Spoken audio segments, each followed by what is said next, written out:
안녕하십니까. 2024년 8월 4일 재병무의 팩트 시작하겠습니다.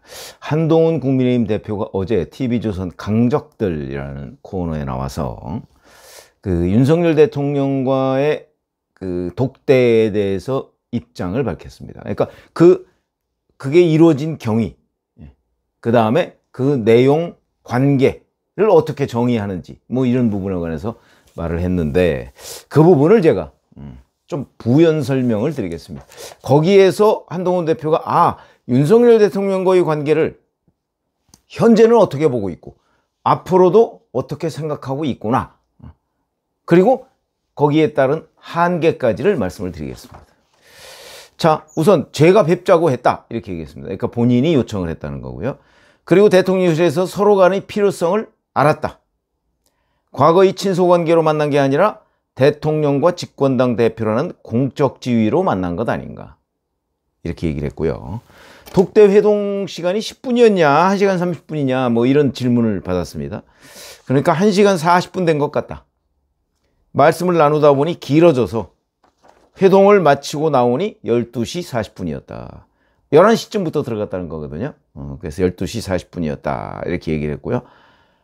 그러니까 이전에 뭐 정진석 대통령 비서실장과 일부 만나고 윤석열 대통령과 실제 만난 거는 얼마 안 된다 뭐 이런 부분을 일단 부인하고 있는 것으로 보입니다.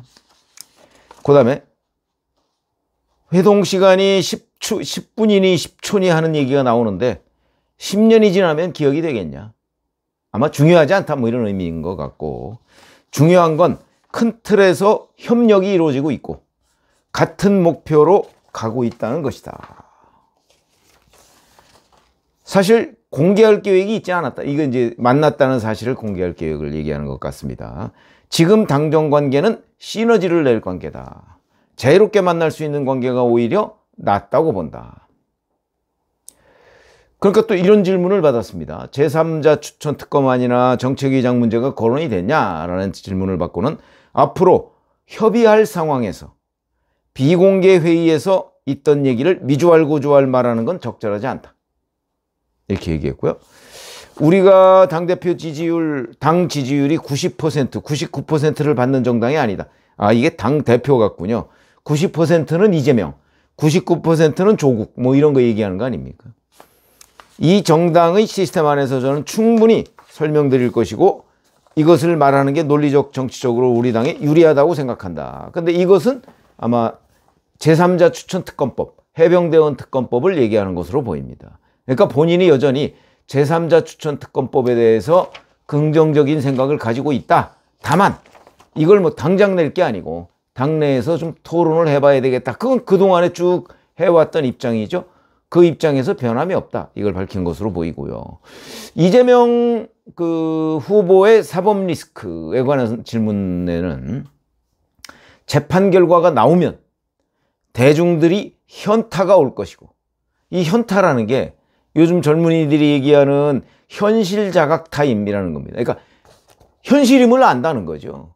왜냐하면 지금은 이제 10월이나 11월 초 뭐 이런 게 아니기 때문에 선거법이나 위증교사 재판에 대한 1심 선고 결과가 아직 안 나왔습니다. 나온다고 예고만 돼 있고 유죄인지 무죄인지 뭐, 그래서 이제 이른바 우파 유튜버라는 사람들은 뭐 그건 확실히 유죄다라고 얘기를 하고 있고, 친민주당 유튜버들 또는 이쪽의 평론가들은 무죄가 나올 수도 있다는 뜻이죠. 뭐 이렇게 주장을 하고 있습니다. 그러니까 이제 지금 그러니까 시청자 여러분들도 본인이 국민의힘 지지층이냐 아니면 민주당 지지층이냐 중도층이냐에 따라서 이 느낌이 완전히 다를 겁니다. 그런데 만약에 10월이나 11월에 어떤 결과가 1심 선고 결과가 나왔다. 그러면 물론 그건 확정적인 건 아니지만 그때는 현타. 나는 이런 생각을 가지고 있었는데 저 1심이지만 판사가 이렇게 했네? 이런 생각을 갖게 된다는 거죠. 그러니까 자기의 생각을 뭐 1심 선고 가지고서 완벽하게 수정하지는 않지만 적어도 자각은 할 수 있다. 저도 늘 말씀드렸죠.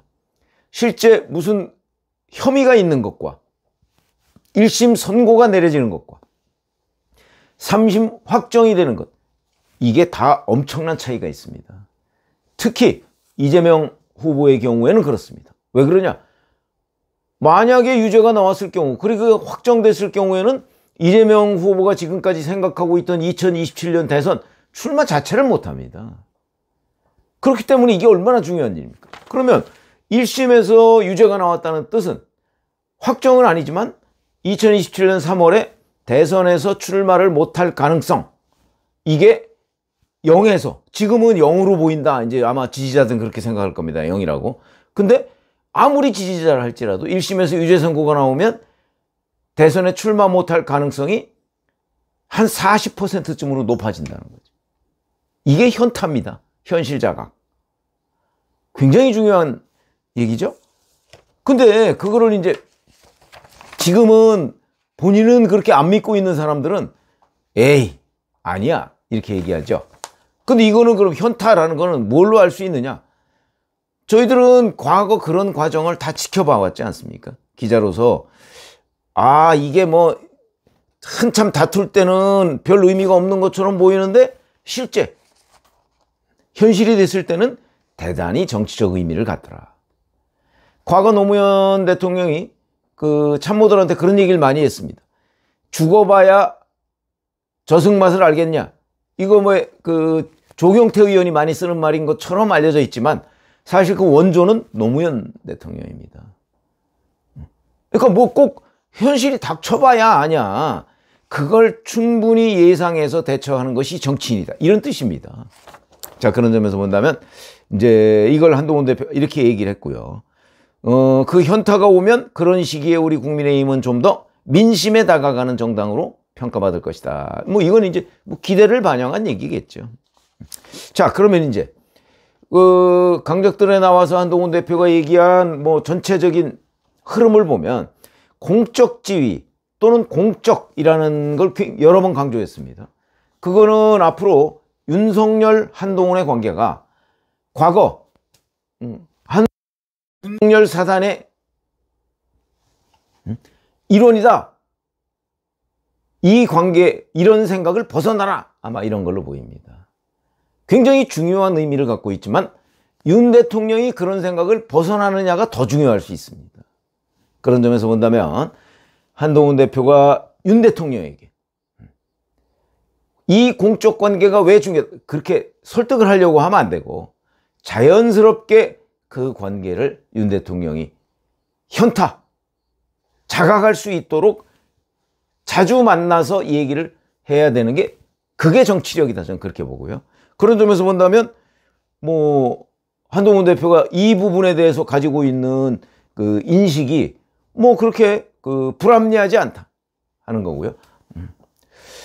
다만 이제 그 한계라고 한다면 한동훈 대표의